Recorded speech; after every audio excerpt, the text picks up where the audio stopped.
Ever felt like your life is just sort of happening to you? Yeah, like you're stuck, maybe. Exactly. Stuck on a loop, or maybe even, tripping yourself up and you don't even know why. What if there's this incredibly powerful force shaping your reality every single day? And it starts right here. Where's that? With your mouth. With the words you actually speak. Ah, okay. Interesting. Hey everyone, and welcome to The Deep Dive. Today, we're diving into a really fascinating conversation. This is from a series called Mastering Yourself over on the Life MotiVision YouTube channel. Right. This specific chat, it's titled Controlling Your Mouth, The Power to Shape Your Destiny. It features the host, Dung Pham, talking with this, well, truly remarkable individual. Yeah, they describe him as a master storyteller, a voice that's apparently reached millions. Absolutely. And his wisdom, his life experience, that's really the core is what we're digging into today. It really gets into something fundamental, doesn't it? Something maybe we overlook because it's that's the way there. We're totally. So our mission here really is to explore the immense power your words hold over your life, your destiny. And crucially, it's not just what you say out there to the world. Right. It's also what you say, what you think about yourself inside. That internal dialogue. Yeah. And we want to find some, practical ways you can actually harness that power. Okay, so where do we start? What's the core idea from this conversation? Well, what really jumps out is the sheer weight they give to words. Okay. The guest really hammers this home. Our words have immense power, more than we often give it credit for. Right. And there's this quote, it's powerful. You can build a house with words and you can tear one down with words. Wow. Okay, sounds simple, but yeah, think about that. The implications are huge. Exactly. It's not just, sounds we make. It's more than noise. Way more. They touch on this concept. It's in ancient wisdom, they even mention the good book. And then, interestingly, how, modern science is kind of catching up to this idea that words aren't just inert. They have life, spirit. Something like that, yeah. Impact.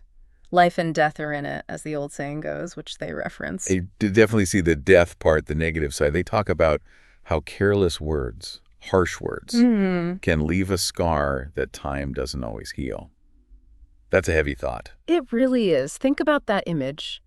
Words like seeds, but planting doubt, fear, inadequacy. Yeah, and those things grow, often in the dark, right inside someone's head. The example they use is just, it's so vivid. Someone telling a child repeatedly, you're no good. Heartbreaking.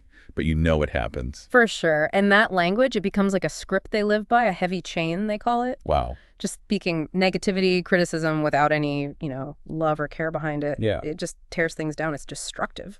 Okay, so if words can be that destructive, then the flip side must be true too, right? What happens when you use them to build? And this is where it gets really hopeful, I think. They really contrast that negative stuff with the positive power. Like what? Words of encouragement, Speaking faith into someone, speaking to their potential, even if they can't see it themselves right then. They describe it as being like water on dry ground. Oh, nice. Bringing life. Yeah. Bringing forth life you didn't even know was possible. The guest talks about teachers, mentors, people who spoke life into them. Exactly. Simple things, maybe just, you got this, or I believe in you. Wow.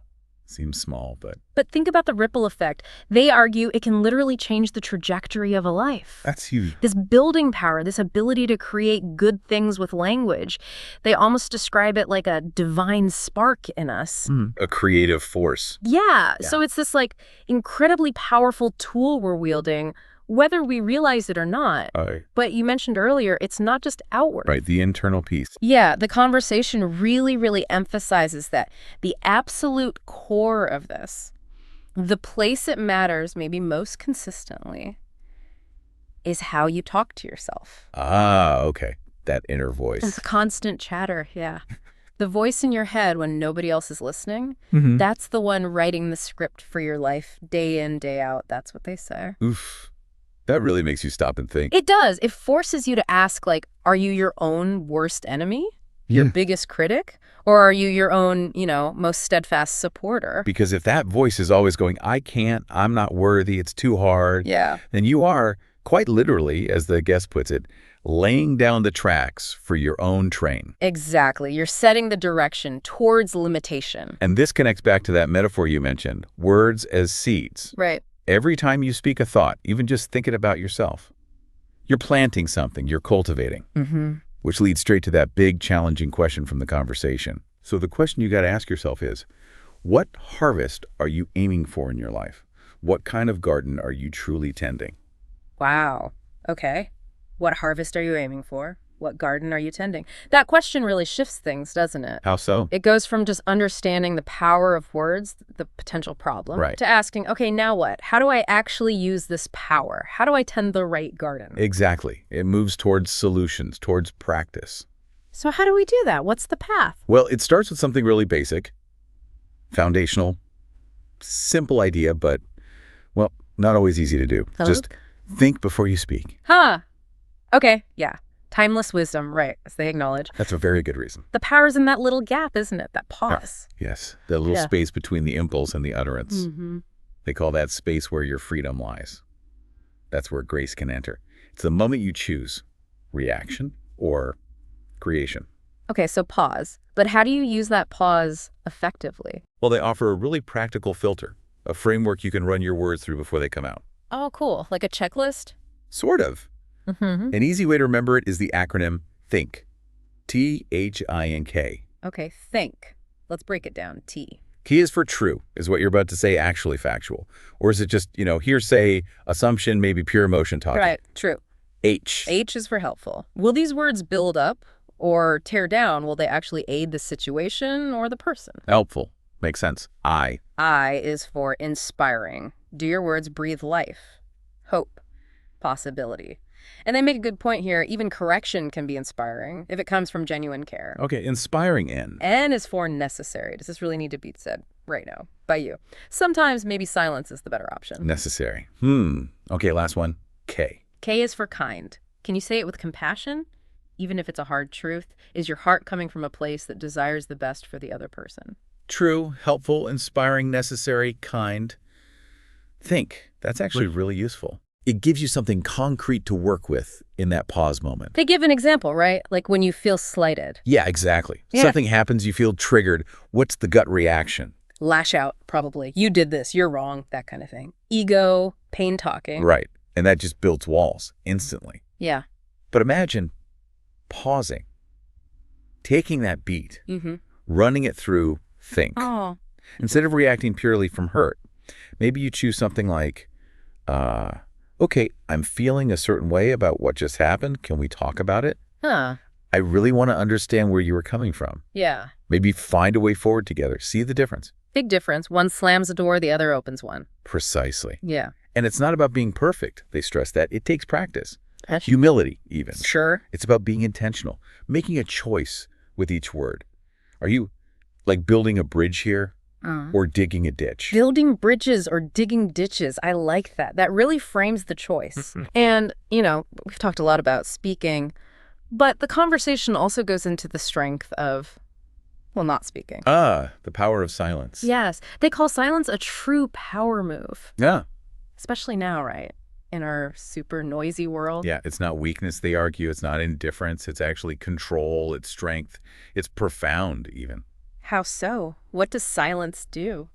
Well, for one, it gives you that crucial space we talked about. That pause. Right. Prevents regretful words. Exactly. Stops emotions from just spilling out in ways you'll wish you could take back later. They mention a specific technique, too, don't they? Yeah, the 3-beat pause. Okay, what's that? When you feel that anger or frustration, that impulse to react rising up, before you say anything, just consciously take 3 slow breaths. In and out. 1, 2, 3. Just 3 breaths. Yep. They say it's amazing what clarity can come in just those few seconds. Give you the difference between, throwing gasoline on a fire or actually starting to put it out. I can see that little reset. And there's another huge benefit to silence. Which is? It's absolutely essential for real listening. Ah, okay. Not just waiting for your turn to talk. Exactly. Creating space to genuinely hear the other person, to understand not just the words, but maybe what's behind the words, what's not being said. That takes silence, yeah. You can't do that if you're busy formulating your response. Right. And when you offer someone that quiet, focused attention, you're actually giving them a huge gift. You're communicating non-verbally. You matter. your story matter. That builds connection. Deeply, for sure. It's that quiet strength again, fostering understanding. Okay, so, wow. We've covered a lot. This journey through the incredible power of words, seeing them as seeds. Planting our reality, yeah. Understanding how vital that internal conversation is. Choosing to be your own champion, not your saboteur. Mm-hmm. That's true. And then these practical tools, the think filter. True. Helpful, inspiring, necessary, kind. The 3-beat pause. That little moment of clarity. And this often maybe undervalued power of silence. Mm-hmm.